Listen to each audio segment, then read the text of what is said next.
حضرت عثمان غنی پر الزام لگا جب آپ کا دور حکومت تھا. یہ یاد رکھیں کہ سب سے زیادہ الزامات حضرت عثمان غنی پہ لگائے گئے. جن بندوں کے قد کاٹ زیادہ ہوتے ہیں ان کے خلاف پراپوگنڈے بھی لمبے چوڑے ہی ہوتے ہیں. بڑی بات یاد رکھنا. کہا گیا کہ حضرت عثمان لوگوں کو نوازتے بڑا ہے, بڑا دیتے ہیں حضرت عثمان غنی. تو حضرت عثمان غنی فرمایا کرتے تھے حکمران تو میں آج بنا ہوں تو میں تو پہلے بھی بڑا دیتا تھا, وہ کس خزانے سے دیتا تھا؟ آپ جواب دیا کرتے. دیکھیں ذرا, لاکھوں لوگ حج کرنے آتے تھے پر حضرت عثمان غنی حج کرنے جاتے تو اعلان کر دیتے کہ کوئی حاجی حج کے موقع پر آ کے کھانا نہ پکائے, سب کو کھانا عثمان غنی اپنی جیب سے دیا کریں گے. مینا میں لنگر کھانا ہوتا تھا حضرت عثمان غنی کا, مینا میں. فرماتے تھے کھاؤ حاجیوں جتنا کھا سکتے ہو. اور پھر حضرت عثمان غنی کا اعلان تھا, خدام کو کہتے تھے میں آخر میں کھاؤں گا, پہلے میرے سارے آنے والے حاجیوں کو کھلایا جائے.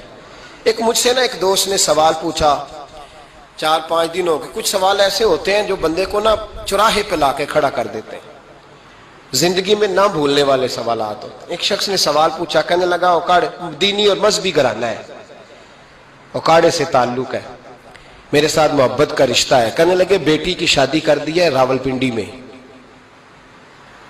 آپ کی بھی بیٹیاں ہیں, میری بھی بیٹی ہے. بیٹی کی شادی کر دی ہے راولپنڈی میں.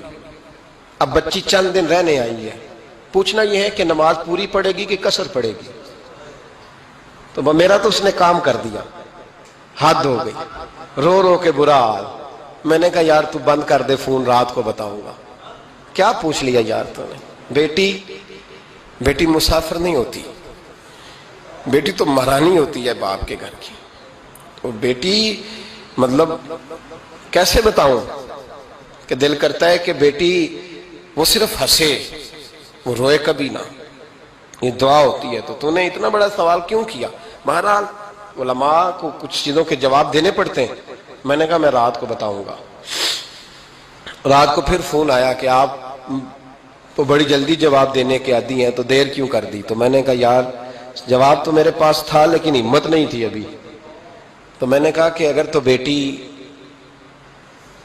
آئی ہے والد کے گھر میں اور ابا جی کا پروگرام ہے اسے جائیداد میں سے حصہ دینے کا, تو پھر تو بیٹی نماز پوری پڑے گی. لیکن اگر ابا جی نے علیحدہ کر کے انگوٹھا لگوانا ہے تو پھر بیٹی مسافر ہے.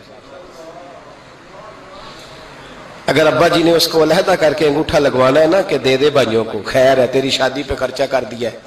اگر ابا جی کے دل میں نے کہا یہ ابے سے فتویٰ پوچھ لو, اگر ابا جی کے دل میں چور ہے نا کہ بیٹی کو دینا کچھ نہیں, تو پھر بیٹی نے نماز قصر پڑھنی ہے. اس لیے کہ پھر وہ وہاں حصے دار. اس کی دلیل حضرت عثمان غنی رضی اللہ تعالیٰ عنہ حج کے لیے تشریف لے گئے تو لوگوں نے حضرت عثمان غنی سے کہا کہ نبی پاک بھی قصر نماز پڑھتے تھے, حضرت عمر بھی حج کے موقع پر قصر پڑھتے, حضرت ابوبکر بھی, آپ کیوں پوری پڑھتے؟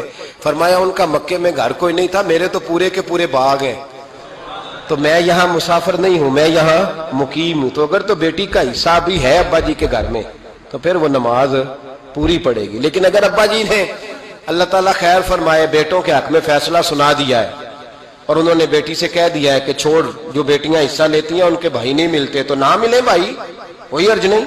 ضروری ہے ظالم بھائیوں سے رابطہ رکھنا جو کھا جائے بہنوں کا حصہ.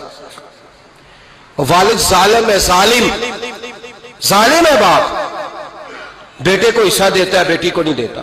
اور یہ 1.5 مربے والے جاگیردار کی بات نہیں کر رہا جس کا 4 مرلے کا مکان ہے, اس کی بیٹی کا بھی حصہ بنتا ہے.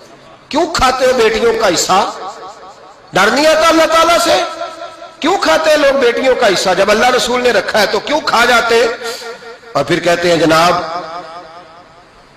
بڑا پیار ہے بیٹی سے, رونے دھونے کے لیے پیار ہے. تو یاد رکھیں حضرت عثمان غنی رضی اللہ تعالیٰ عنہ کا لنگر چلتا تھا. تو میرے بھائی